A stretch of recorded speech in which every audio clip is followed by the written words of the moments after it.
And so I'm thrilled tonight to have someone who is an artist in her own right, singer, songwriter, musician, Jamie Anderson, but she is also a historian and a author and guitar instructor. She does many things. And we're going to be talking about a women's music classic. This is a real classic, From Women's Faces. Oh, look, you've got one. Oh. Well, and welcome, Jamie. Oh, thank you.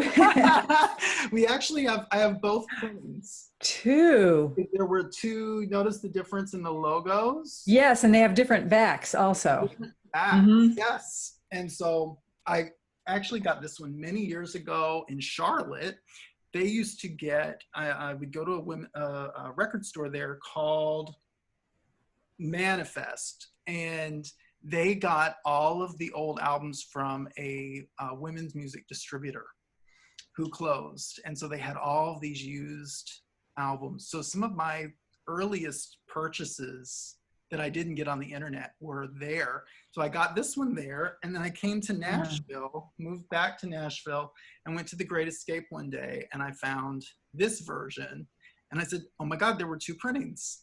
Yeah, that was the later one, the one that you're holding now. Yeah. Yes. So welcome to the show. Thank you. Pleasure to be here. So let's talk about a few things first, because you've had a busy quarantine, busy pandemic time. You've got an album that just came out, Songs from Home. I just want to ask, like, what in this process, were all of these songs birthed in the quarantine? 5 of the 6 were. And then the 6th one, even though I wrote it last year, I kind of polished it up this year. And I had no intention of recording an album. This is like an accidental album because like all musicians, I lost a whole bunch of gigs. I was stuck at home, and it doesn't mean I stopped creating just because I'm at home, right? So I started writing, and one of the first songs I wrote during social isolation was inspired by some graffiti. I was out walking in my neighborhood, and some graffiti said, "You're still beautiful from 6 feet away." Wow. And I thought, wow. Oh, okay. So I went home and I wrote that down in my little idea notebook. And not long after that, I wrote this song, 6 feet away. And, it's a difficult time, but I wanted to present, something positive. And I talked about, how really enriching and empowering it was to take a walk outside. Yes. Even though we were all stuck inside our houses, or a lot of us were, it was just beautiful to be out in the sunshine. And so I thought, well, I got to record that song in a real studio. I put a little phone video on my YouTube channel, but I'm like, no, I want to really go in and do it right. But, it's the pandemic, it's not, the studio where I recorded last was in Quebec, and I'm in Ontario in Canada. And I couldn't even cross the river into Quebec. They had that border closed. You couldn't even travel freely within Canada. Wow. And I thought, I can't even go to Quebec, so, well, forget it. But a few weeks later, they opened up the border to Quebec, and I called up James Stevens, who engineered and played on my last album, which just came out last year. I don't know, what am I doing? Do I think I'm Prince? Anyway, and I called him up and I said, James, are you open? And he says, well, mind you, this is June now. He's got I haven't done anything since March. And I said, well, I've got this song and I'd really like to do a nice recording of it. It's about the pandemic. And he said, I think we could figure something out. So I showed up at his studio. He had disinfected everything. Like, apparently you can disinfect a microphone. I had no idea. Yeah. And then we recorded in separate rooms. And then the brief time we had to be anywhere close, we wore masks. I mean, we were very, very careful. And after we recorded that song, I said, I got another song. And he goes, okay. So I recorded that one. And we talked about, how to embellish it. We couldn't hire a band because obviously the pandemic. And so, but we're both musicians. So he played several instruments. I played several instruments. And, I thought I'd make it nice. And then a day or two later, I called him up again and I go, James, I got a couple other songs. Oh, wow. So they just, One of the songs I recorded 2 days after I wrote it. It's a love song to Rachel Maddow. Yeah. Yes. Yeah. I mean, handsome and smart. I mean, where do I sign up? So, long story short, ended up putting it all together, and it ended up being a real release and not just something I was going to, give away on social media. Right. Wow. And here we are. Here we are. Yeah. Home. Available at Goldenrod and Bandcamp. And you can see at the bottom of the screen, you'll see the sites. So you can go and look them up and purchase the work. And you also have, which probably will lead us to our topic today, you have collected, this is an amazing work. You have collected the history of women's music in a way no one has before, and people have told aspects of the story before. This is a completely comprehensive history. It's a historical retelling. I mean, the names of promoters, the names of producers, the names of the distributors, the people that worked with the distributors, the artists themselves. This is a treasure trove. Thank you. And so how long did this take you to write? It took me 8 years. Wow. And in the process, I released another book and 2 albums because I'm such a low achiever. But what happened is that this is how I've gotten into most of the things that I've done in my life. I think innocently someone should.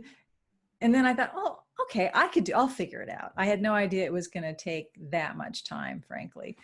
But I had an utter blast writing it. I did over 100 interviews, everyone from performers to producers, sound technicians. It was a lot of fun. And the photographs, collecting those. And yeah, so thank you for all the kind things that you've said about it. It's just, I'm very, very proud of it. And what prompted it was Therese Edell's passing.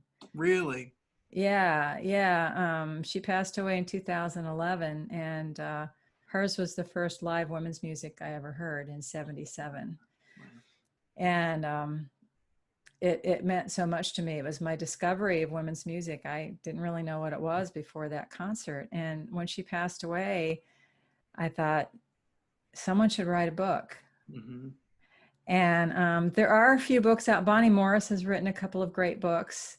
Very different than the one that I ended up writing, but still there's that. And then, there's a documentary, Radical Harmonies. And so there was a little bit about women's music, but I didn't feel like there was enough. And there were also some misconceptions I wanted to correct. I also wanted to cover much more than the performers. I mean, I'm a performer, and I think performers are very important, but there was a whole network. I mean, we couldn't have done what we did unless we had, the technicians and the media women and, the concert and festival producers, So I wanted to write about them too.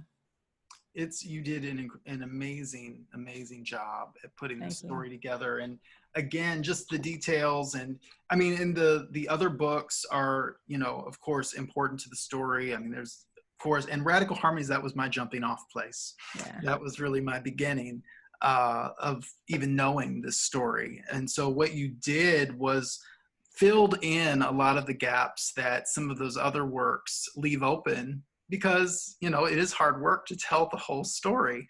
And It is. And I still had to leave out so much. Of course. I mean, the interviews were incredible. And I just had to, cut out a lot of that. And my book focuses on the 70s and the 80s, which was really the heyday of women's music, but women's music went on beyond that. I mean, I don't have the energy to do it, but I'm really hoping that somebody writes part 2. Agreed.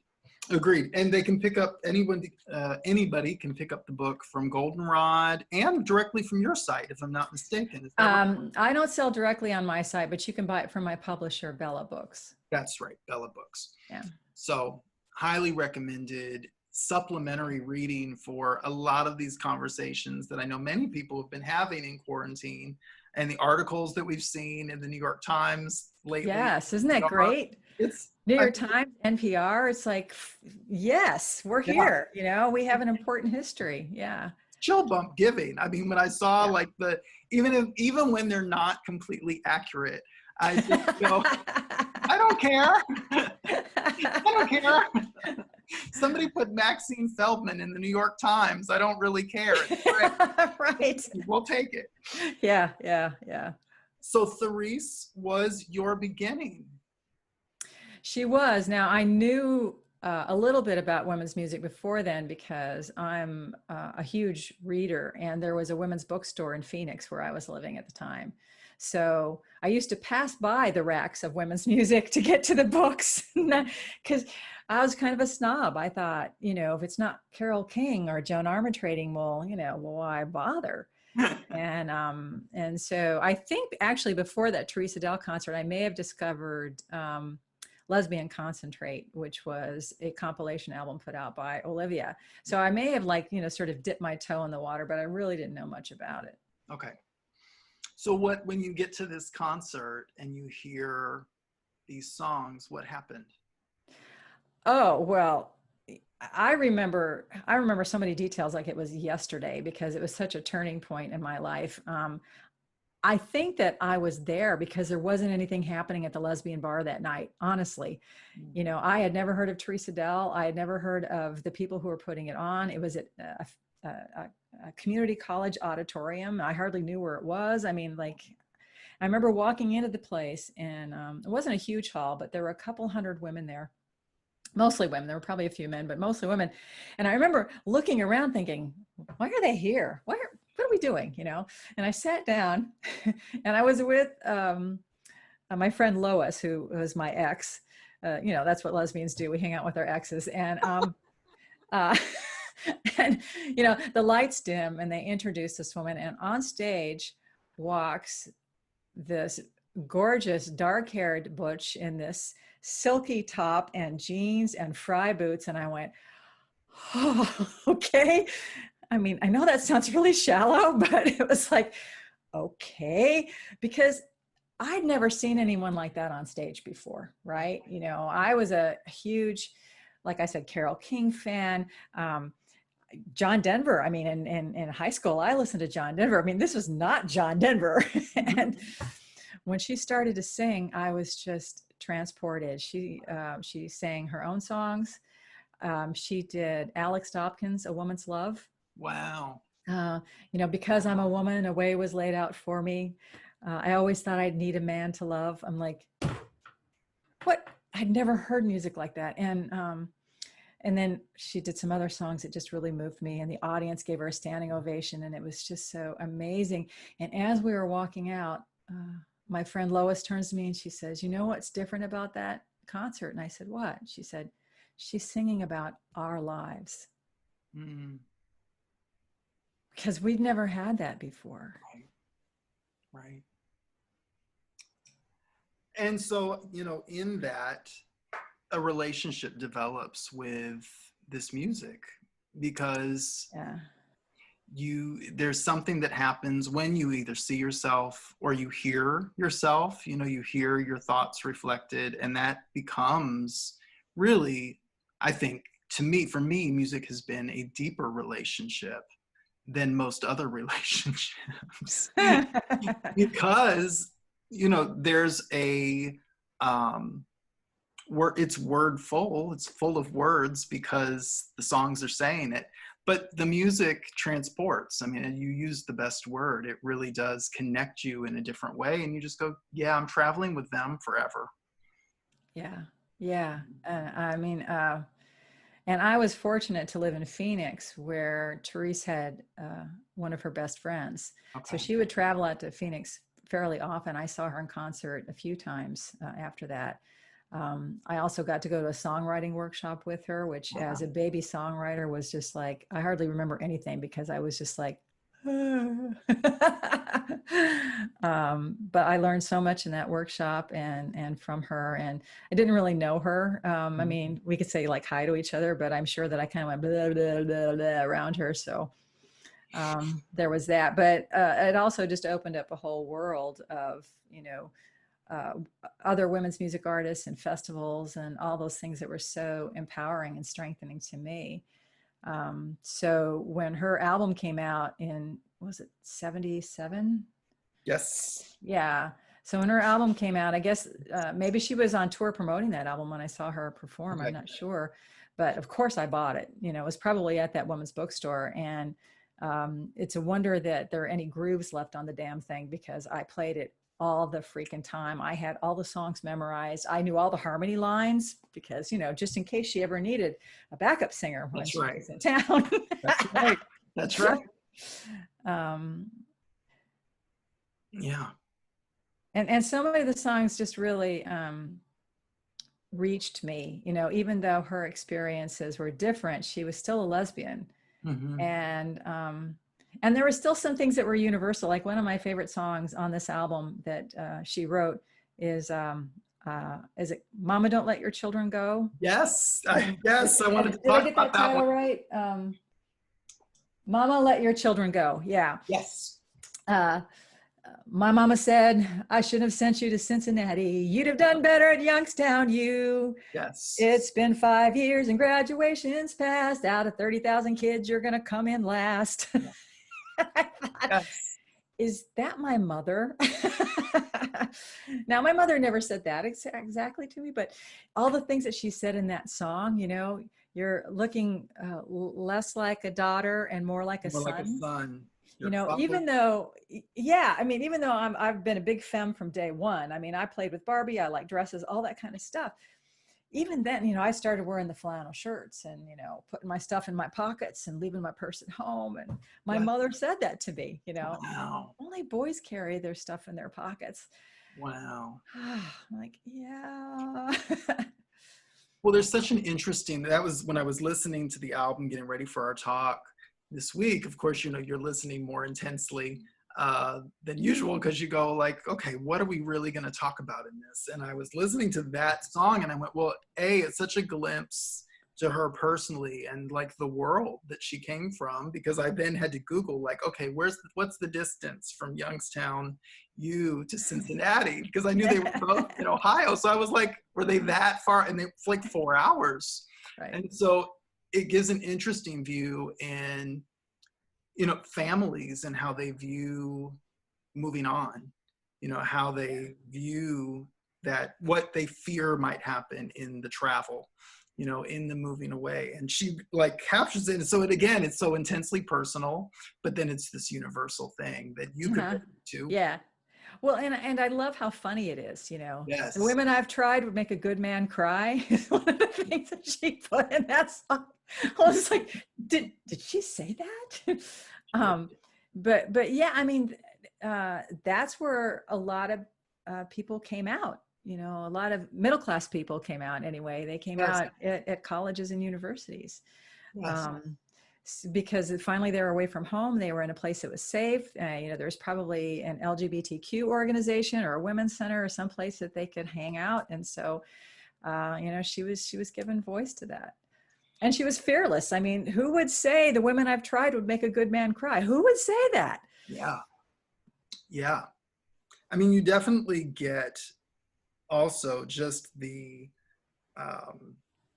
well, there's also a religious component. She talks about being Catholic, you know, growing up Catholic in that song. And so there's just, it's so loaded and it's so like geared to like 6 different groups of people, you know, that could all grab some piece of it and say, yeah, I know what she's talking about. Yeah. And laugh our asses off at the same time. You know, she was very funny in concert. I mean, there's a couple of funny songs on the album, but the stories that she told between songs were just a scream. Wow. And yeah, she was really entertaining. I mean, I learned a lot from her as an entertainer. And I love the conversational style that she had, which, you know, came into her songs too. She was definitely not somebody who did that sort of flowery, metaphorical type of presentation. It was like these narratives, and you could see the picture, you could feel the feelings, and that's the kind of music I'd always liked, and so I connected on that level.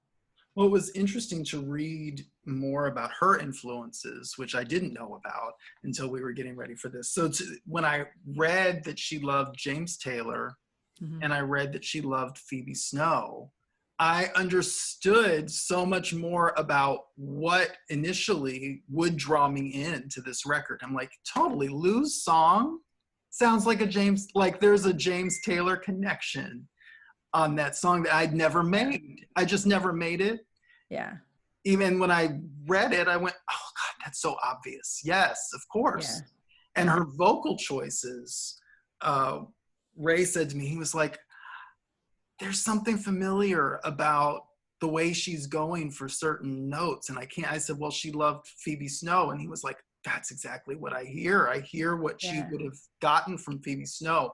So to understand the things that are embedded in this record, in another way, we're really, we have animals. It was like a whole nother enlightening on some of the things that made this record. Yeah. What they are. Yeah. I mean, there was an intimacy to her songs and to her vocals that you could hear in other singer-songwriters of that era of the 70s, you know, and definitely I can hear James Taylor in there. And Phoebe Snow, well, Phoebe Snow was a pretty righteous woman. I mean, she did what she wanted. She did. Well, and Phoebe's always, to me, an interesting, I don't know if we call her an outlier to women's music in a sense, but she's always comes up. And I always feel like she comes up because she had a direct love of Laura Nyro. Yeah. And so I feel like that just makes her part of it. Yeah. Well, you know, the women's music world encompassed a lot of different artists. And there were those artists mainstream artists that could have been women's music had they took just a slight turn. You know, women like Phoebe Snow, Bonnie Raitt. June Millington started in mainstream and then she moved over into women's music, but you can kind of see that with her. Tret Fury, the same thing. She also started in mainstream music and moved over. So yeah, there were all those, you know, really strong, righteous women singers, you know, Janis Joplin, Mavis Staples, you know, they all had this, you know, I keep thinking self-righteous, but they were fierce, you know, like there wasn't any record producer telling them, no, you really should do this and sing this and do this. And they'd be like, no, you know, well, look what Phoebe Snow did. You know, after a while, she decided that she needed to stay home and take care of her daughter. So that's what she did. Yes. And everybody said, yeah, but you're a singer. And she goes, I'm a mother and I got this to do. That's right. You know, and so she wasn't letting anybody telling her how to run her life. And, you know, I really appreciate that. I'm a huge fan of hers too. And what a lot of people don't know about Phoebe Snow, I know we're talking about Therese Edell, is that she's a really good guitar player. Yes. Yes. And well, and I always, you know, whenever Phoebe Snow comes up, I always tell people one of the last things she recorded was she was part of a project called the Sisters of Glory. And it was her, Thelma Houston, Albertina Walker, Lois Walden, and of all people, CeCe Peniston from dance music, but they did a gospel project together. Really? And interesting. they sang their asses off. Oh, 45 minutes straight on that record. I mean, bam, like song after song after song. It's just like pow, pow, pow, pow, pow. And they toured that record. Really? And I just go, I really hope video comes out of that, because Mavis Staples was part of the touring group.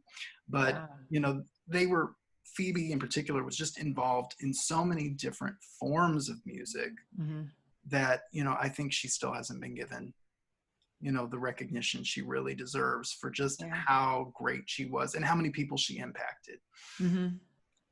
Yeah. Well, I wanted to raise this too. This is something Therese said as a definition of women's music, and I'm sure you've read this too. Thank you, J.D. Doyle, for chronicling so much on the Queer Music History website. I mean, it's such a vital resource. I find myself, when I can't find an article anywhere else, I go, oh yeah, that's right. I have to go to J.D. Doyle. He'll have it. He's got it. So she said, women's music is music made by women that makes other women feel like they're strong human beings in their own right. Yeah. Such a great definition. So she talked a lot about, though, the personal is political, and some of her I don't know if wrestlings is the right word with that, but that she didn't want that to also then be a cop-out for not making intentional political statements, which takes me to a song that is still timely in this moment, Take Back the Guns. Yeah, well, that's where the title of the album comes from Yes. Women's Faces, Take Back the Guns from Women's Faces. And it's interesting that this album contains so many really personal songs, even songs that she didn't write that feel like really personal stories. And then she has a song like Take Back the Guns. It's like, oh, that's different, you know, it's edgier, you know, late 70s edgy, not, you know, 90s grunge edgy. I don't know. Could you picture like Nirvana doing Take Back the Guns? I bet Cobain would do it. He was a feminist. Totally. You know, so anyway, I'm sorry. I'm off on a tangent here. I'll stop now. On a trail. Okay, a trail. Yeah, there we go, a trail. Yeah, and honestly, it wasn't one of my favorite songs on the album. I mean, I still liked it. It's Therese Edell. Because I think that she was better at the more personal stories, at the narratives. And this one wasn't a narrative. Well, I read one of the reviews, and I thought it was interesting that the perception was, and I can't remember if it was Paid Our Dues or. Oh, is that the one where she says it's a confusing view of guns? No, he doesn't want guns. Yeah, well, because she says later on in the song something about, I asked my father for a gun, you know, she wanted a gun to protect herself or something. But then in the end she says, you know, she didn't really need one. Right. So to me that seemed pretty unified. So I'm not sure the reviewer quite got that. Agreed. Or maybe she just felt like she had to say, you know, something constructive about the album rather than it's great, you know. Well, it's interesting because what I loved about how she approached it was she really took all of the headline arguments that people give. You know, she took the ones about the hotheads, and then she goes down to the mild-mannered, and then she goes to herself. And we don't hear from one person all three of those arguments, you know, very consistently. I don't know that I ever have, actually. It's very either I need my guns, or it's, you know, think about, you know, the citizen that's home. You know, it's very removed. And so to hear her really just so rationally lay out, like, I can consider this. I did consider this for myself. I did think I might need one for my own protection for valid reasons, and I still stand by. Yeah, to me that makes her argument stronger. Yes. And that's another way that she influenced me. I mean, I went on to write 2 songs in a similar vein, because that kind of opened my eyes to things. I grew up in a home with a lot of guns, and I didn't even think twice about them. And of course, when she wrote this song, that was before all the mass shootings. That was, you know, it was a different world, but still, so I'm glad she wrote it. But like I said, I like her personal ones better. I really like Lou's song that you mentioned earlier. And I love the personal way she talks about her friend and, you know, playing music with her and how important that is. And I had the pleasure of hearing her and Lou in concert. Louise was a great bass player and a singer. And they often played with Betsy Lippett, who played violin, and Betsy's also on the album, and she sings too. I met Betsy a couple of years ago at the National Women's Music Festival, and I kept looking at this woman and thinking, she looks familiar to me. And she came up and she looks at my name tag. She goes, "Oh, I'm Betsy Lippett." And I went, "Yeah." I wish we could have talked more, but she was, you know, off on something, off to do something, but she was there to play with somebody, and I got to hear her play, which was very cool. But anyway, so that's one of my favorite songs. And also, you know, she uses humor in that too. You know, she opens the song with talking about how happy she is. I have a woman who loves me, got a good cigar. And then she brings up cigars a few times in the song, which just cracks me up. I mean, And back then, we were busy being radical lesbians, and a lot of us were feminists, and a cigar was totally not in the picture. I mean, it was cool to smoke weed, and a few of us smoked cigarettes, but cigars? What, what are you going to get, a smoking jacket next and buy, a mansion like Hugh Hefner? I mean, what is cigars? But that's what made the song funny, because she, it was incongruous, it's like, oh, what would make people laugh? I know, cigars. I think she actually probably did smoke cigars. I don't know. But yeah. And I also really liked Grandmother's song. Yes. She talks about, how much she admires her grandmother. But the interesting thing about that song is that when I went to that songwriting workshop that I mentioned earlier, Mm-hmm. she talked about writing another song about her grandmother and how it was better. And I was at the stage where I was learning to write songs, and to hear her say it was better, it's like, what do you mean? I love that song. And she's like, oh, let me play you the new song. And the new song is much more descriptive. I remember she talked about hugging her grandmother and how she smelled like spices that she'd been cooking with, and how soft and warm she felt. And it was much more descriptive. It really put you right there, like how it felt. And so then I went back and listened to Grandmother's song. It's like, yeah, I get it now. She's painting more of a picture with this other song, which she never recorded, unfortunately. Oh. I would love to hear it again, but yeah. So you probably have some songs you wanted to bring up, and I'm just plunging forward here. But this is good, because I mean, you actually led me to one of the songs I wanted to talk about, which is the song for her sister, Jennifer / Leah's song. Yeah. Because family, I mean, the inspiration she drew from her family is so central to this record, whether it's humorous with, the other, the song for her mother, Mama Let Your Children Go, or, Grandmother's song, or this song, you really get a sense of the close-knit nature Mm-hmm. of her family, and just how observant she is Mm-hmm. about what she's experiencing. And again, to your initial point in the very beginning, I mean, Leah's song really becomes then, and her intention was for it to become this larger statement. Mm-hmm.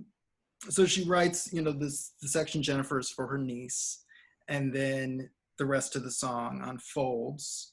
And she said about that, she said, there's a real personal statement that I'm making about that song and about my sister, but it carries implications that go far beyond that. I'm saying, what is it that you're doing with your life, and does that make you happy? Maybe people hearing that will say, oh yeah, maybe I do have a choice. That's what I'm hoping to get to be able to create songs that express my own feelings and that bring people into that understanding, and that may possibly create some change in the long run. And so this song, she chronicles this story of her sister marrying and having this, picturesque experience in a sense, and how those cycles become what get recreated, Mm-hmm. and how it's what people do. And so she's looking at her niece in a sense, saying, like, there are other options, there are other choices if you want. Yeah. Yeah.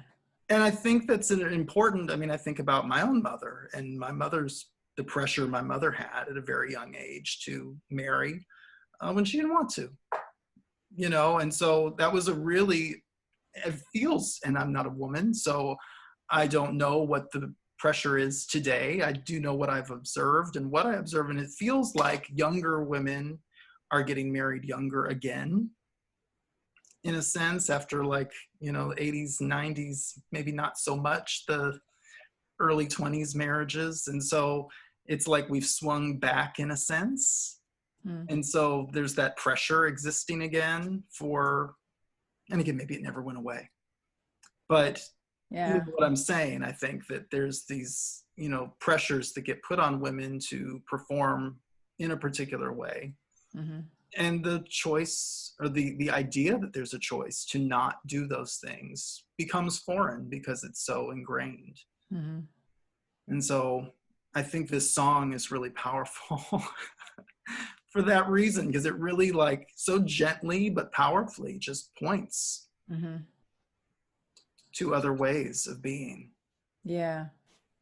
Yeah, you know, she came from a big Italian family, and she used to joke about her, you know, thousands of relatives. And um, I watched an interview with her today about a concert that happened that honored her, and a couple of women's choirs sang, and Sue Fink sang. I can't Oh remember my who else was goodness. there, but yeah, it was quite an event. And she was like, "Oh yeah, and thousands of my relatives will be there," and you know, and she used to tell stories like that in concert too, about, you know, different family things. And she always brought up that she was Italian Catholic, Okay. um, and then after she wrote the song that we were just talking about, I remember hearing her in concert, and she wrote another song. She says, because if you write a song about one niece, you have to write a song about the other niece.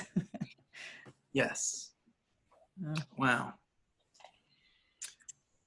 Let's talk about the other one, of course, and this is the song we have to go to, because this is like the signature in many ways, Emma.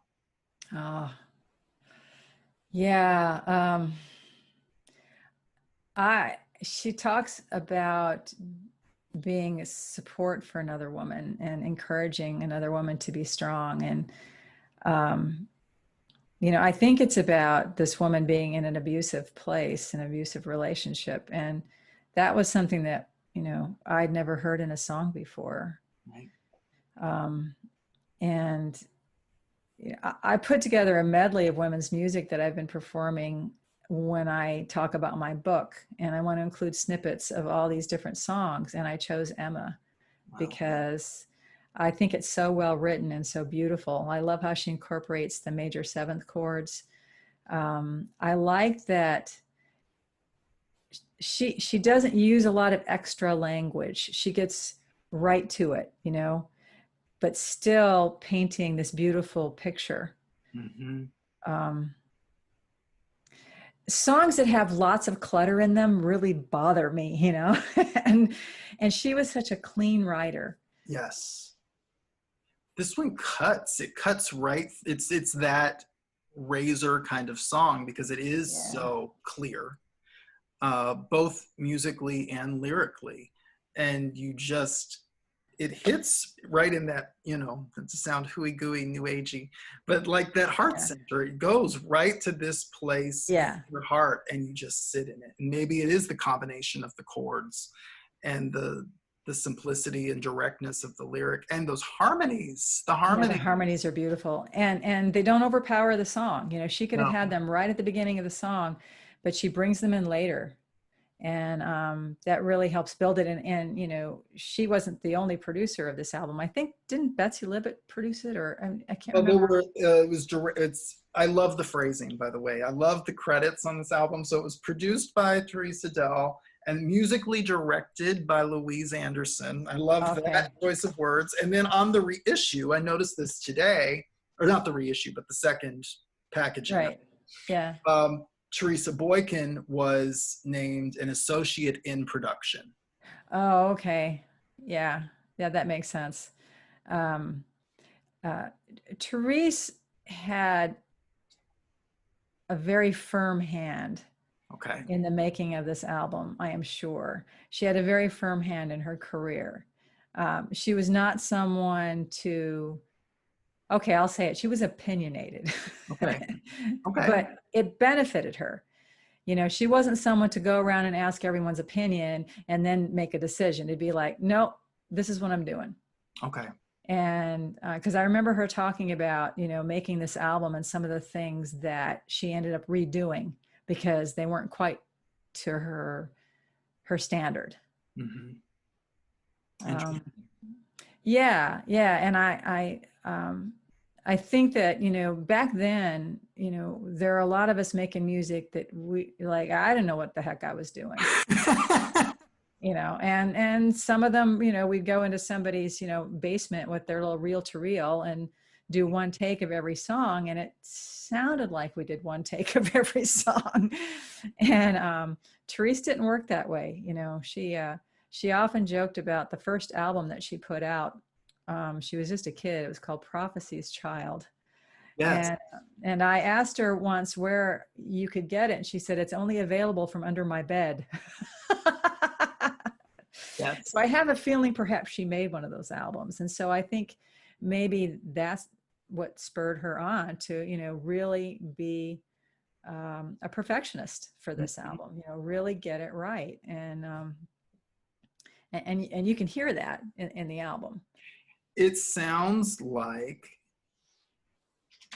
an album that came, you know, and again, we hate to put these kinds of qualifiers on things because I like to look at albums just as what they are, but this sounds like an album that came from a major label. Like, it's so well done. The production value on it is so, I mean, I don't want to make it sound sanitized. It's so tight though. Like, this is a tightly produced album, and that's why it plays so well.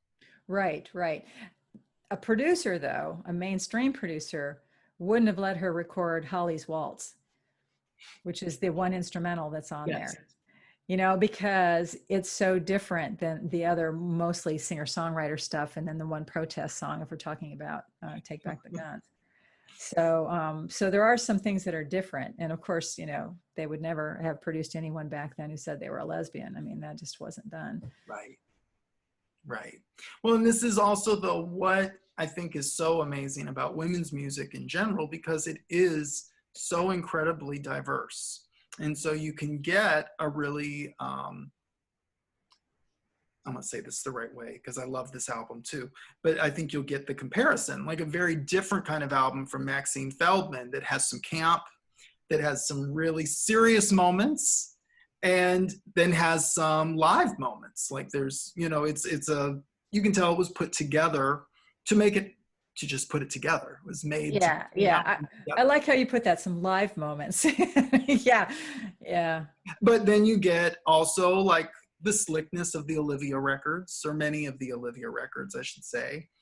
The more political edge of, you know, Redwood, and Holly, in particular, Holly Near's records. But then you get something like this that sounds like just a great singer-songwriter record that came from maybe I should take back what I said, maybe not a major label, but like a what's the label, like a Rounder Records, you know, Flying Fish. Yeah, exactly. Right. And it's just got that kind of value, production value. And so women's music, I love how wide open it is, and nobody really compares things that way. It's all part of the canon. Yeah. Or we don't. Maybe other people do. I'd like to talk about her later years. You know, she was diagnosed with multiple sclerosis, and she brought a lot of awareness to the women's community about disability, and apparently was really active with the festivals and talking about that, but remained engaged and remained active. Can you talk a little bit about those years? And you know, I think some of that might explain why we didn't get another album.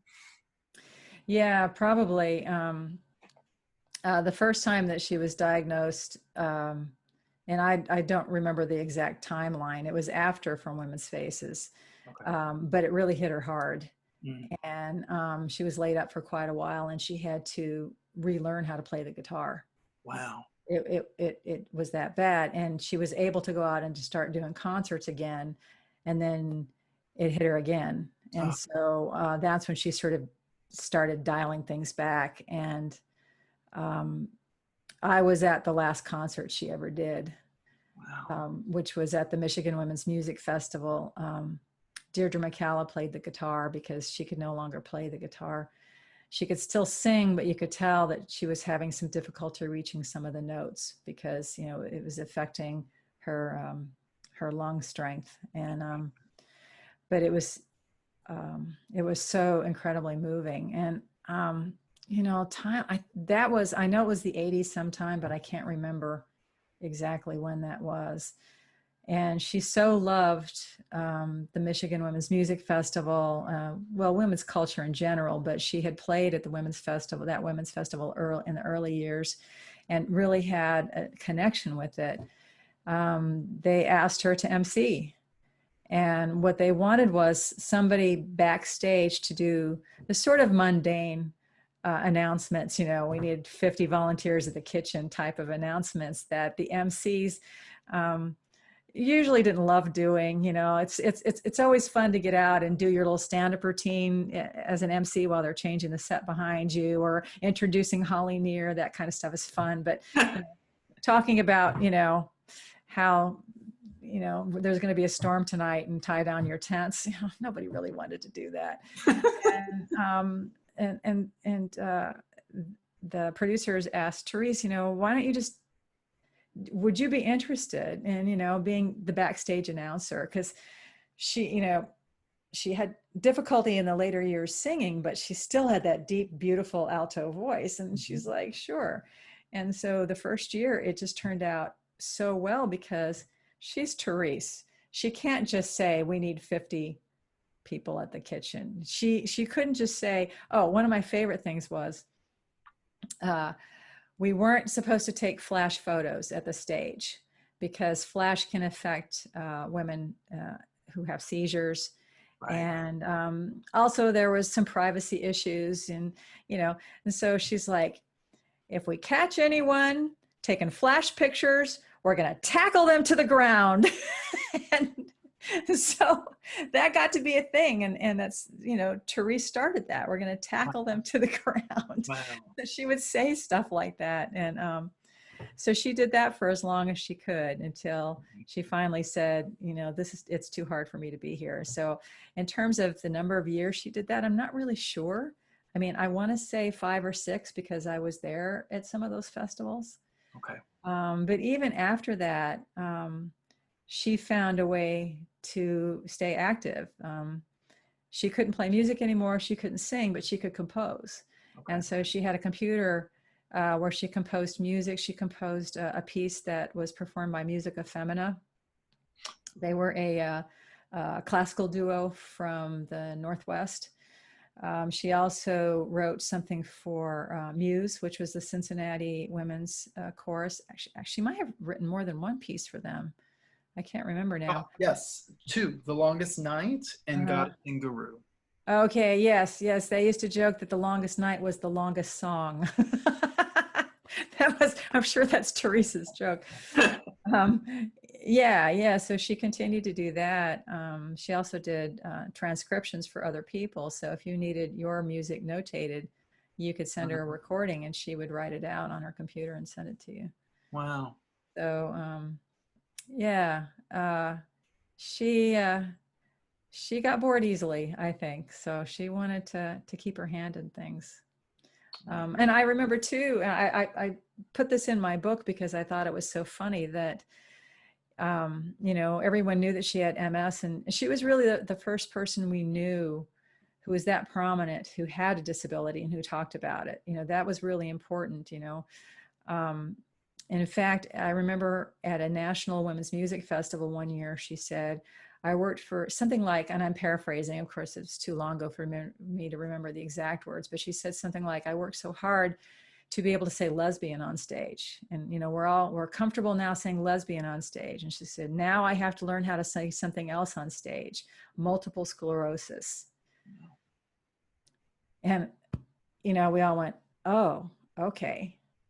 Wow. But she didn't, you know, with her, I mean, she made that announcement, but it wasn't this huge, heavy, oh my God kind of thing. It was more like, yeah, that's who I am. That's part of me.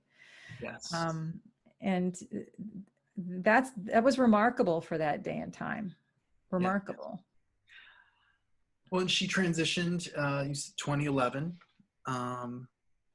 And here we are, we're, you know, almost so it is 40 years later, we're talking about this album. Yeah. And it still stands. It still stands. Do we know who owns the rights to this album? I don't, but I did hear from Teresa Boykin recently because I dedicated my book to Therese. Mm-hmm.